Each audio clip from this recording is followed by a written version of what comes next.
17 18 என்பது தொடர்பாக சரியான கணிப்பில்லாவிட்டாலும் 18 நாளைய தினத்தை தான் ஸ்ரீலங்கா அரசாங்கம் வெற்றி நாளாக அறிவித்தது. இன்றைய தினத்தில் எங்களுடைய மக்கள் அந்த இறுதி பகுதியில் முள்ளிவாய்க்கால் இருந்த மக்கள் முழுமையாக கொல்லப்பட்டு கைப்பற்றப்பட்டு நாளைய தினம் வெற்றி நாள் அறிவிக்கப்பட்டது என்பதில் இன்றைய நாளையும் நாங்கள் கருப்பு நாளாக கடைபிடிக்கின்றோம். இந்த முள்ளிவாய்க்கால் தினத்தில் பேச சொல்லி அழைத்ததற்காக முதலில் சரை தமிழ் பாடசாலைக்கு நன்றியை தெரிவித்துக் கொள்கின்றேன். ஏனென்றால் திரு விமல் அவர்கள் சொன்னது போன்று தமிழங்கள் மொழி மூத்த மொழி. இந்த மொழியை அழியவிடாமல் பாதுகாப்பது எங்களுடைய கடமை. மொழி இருக்க வேண்டும் என்று சொன்னால் மொழி பற்றிய அந்த மொழி பேசுவர்களுடைய வரலாறு காணப்பட வேண்டும் என்பது மிக முக்கியமான விடயம். அந்த வரலாறை நாங்கள் மறந்தோம் என்று சொன்னால் மொழி பற்றி பேசுவதில் எந்த அர்த்தமும் இல்லை, பேச தேவையும் இல்லை. எனவே ஒரு தமிழ் பாடசாலை தான் என்ன செய்ய வேண்டும் என்பதை சரியாக செய்கின்றது என்பதற்காக இந்த பாடசாலை நிர்வாகத்துக்கு நன்றியை தெரிவித்துக் கொள்கின்றேன். இதே போன்று ஏனைய பாடசாலைகளும் இந்த தமிழ் மக்கள் தொடர்பான அல்லது தமிழ் மக்கள் சார்ந்த முக்கிய நாட்களை அவர்கள் கவனத்தில் கொள்ள வேண்டும் என்பது என்னுடைய தாழ்மையான வேண்டுகோள். இன்னும் ஒரு கருத்தை சொன்னால் அதை சொல்லிவிட்டு முள்ளிவாய்க்கால் பற்றி பேசலாம் நினைக்கின்றேன். தமிழ் மக்கள் நாங்கள் அனைவரும் சொந்தங்கள் என்று சொன்னது எனக்கு மிகவும் பிடித்திருந்தது. இது நானும் அடிக்கடி வானொலிகளில் சொல்லிக் கொண்டிருப்பேன். ஏனென்று சொன்னால் எங்களுடைய தாயகத்தில் அது வடக்கு கிழக்காக இருக்கட்டும் அல்லது தமிழ் மக்கள் வாழும் ஏரிய பிரதேசங்களாக இருக்கட்டும் மலையம் சார்ந்த பிரதேசங்களாக இருக்கட்டும்,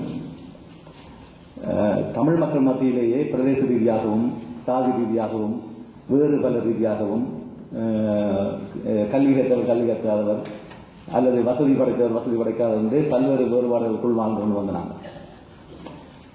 இப்பொழுது இருப்பதற்கு இடமில்லை என்று ஒரு நிலை வந்த பொழுது அதை பார்ப்பதா முதலில் இதை பார்ப்பதா என்ற கேள்வி வரும் பொழுது நாங்கள் அனைவரும் தமிழர்கள் என்று எங்களுடைய பிள்ளைகளை வளர்ப்பது மிக சிறந்தது. எனவே அதற்கு நன்றியை தெரிவித்து அவர் தன்னுடைய பிள்ளையை வளர்க்கின்றார், நாங்களும் அதை பின்பற்ற வேண்டும் என்று கேட்டுக்கொண்டு தமிழ் அழிந்து விடாமல் தமிழை காப்பதற்காக நாங்கள் மேற்கொள்ளும் முயற்சிகள் வரவேற்கத்தக்கது. இந்த பாடசாலைக்கு என்னால் இயந்த பங்களிப்பை செய்ய வேண்டும் என்று முயற்சி செய்கின்ற நான் முடியவில்லை. காரணம் எனக்குரிய பணிகள் அதிகரித்துக் கொண்டு போகின்றது. அண்மையில் நாங்கள் ஒரு வானொலியும் பொறுப்பேற்றிருக்கின்றோம். எனவே மிக வேலைப்பட காரணமாக பங்களிப்பு செய்ய முடியவில்லை. இந்த சந்தர்ப்பத்துக்கு நன்றியை தெரிவித்துக் கொள்கின்றேன். சரி, இப்போ பிள்ளைகள் முள்ளிவாய்க்கால் என்றால் என்ன? யாருக்கு தெரியும் முள்ளிவாய்க்கால்? கையெழுத்துங்க பார்ப்போம். யாருக்கு தெரியும்? ஏன் ஏற்ற வேண்டாம் சொல்றீங்க? என்ன முள்ளிவாய்க்கால் தெரியுமா பிள்ளைக்கு? தெரியாது. முள்ளிவாய்க்கால் யாருக்கு தெரியும்? யாராவது ஒரு ஆள்? முள்ளிவாய்க்கால் என்ன? ஒரு ஆளுங்க பேரா? பதில் சொல்லணும், இல்லாட்டி மாமா விட்டுட்டு போயிடுவேன். உங்களுக்கு தான் கதைக்கு சொல்லி கூப்பிட்டு இருக்கேன். ஒரு ஆளுங்க பேரா? நீங்க சொல்லுங்க. முள்ளிவாய்க்கால் என்ன? கை எப்படி தூக்கினீங்க? மேல வரையிலையா?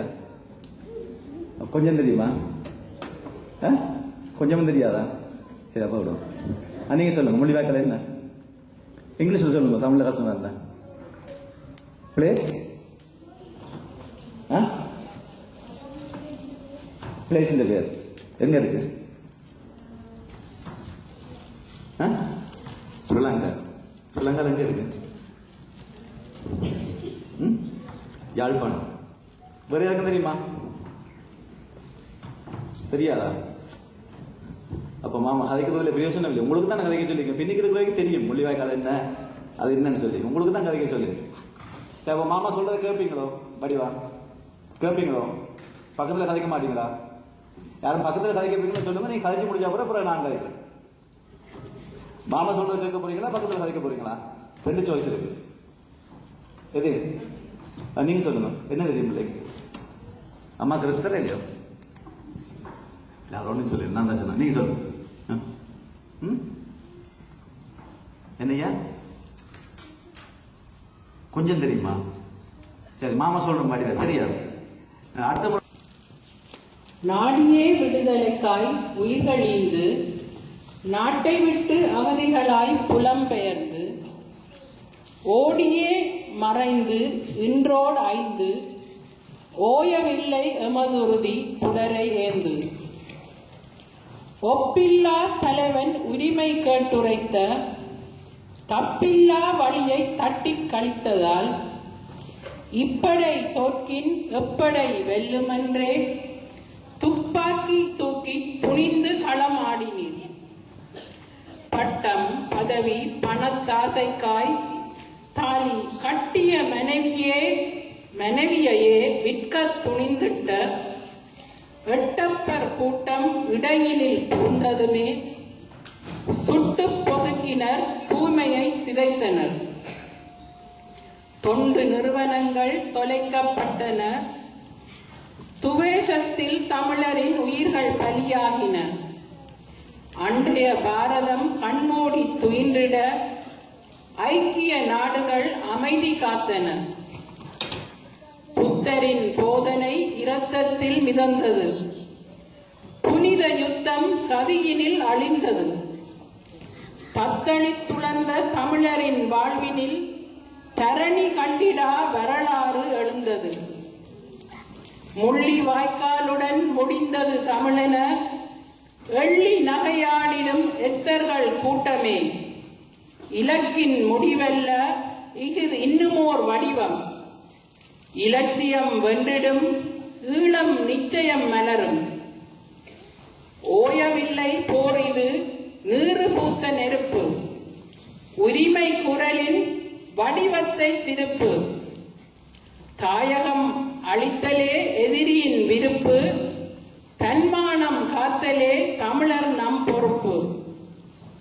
மேடையிலே முழங்குவதோடு ஓய்ந்திடாது மீட்டு நம் மண் காக்க ஒன்றிணைந்தே நாடற்றோர் நாமல்லர் தமிழ் மறவரென நாட்டியே கொடி வெற்றி முரசறைவோம் வாரி. நன்றி.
Thank you.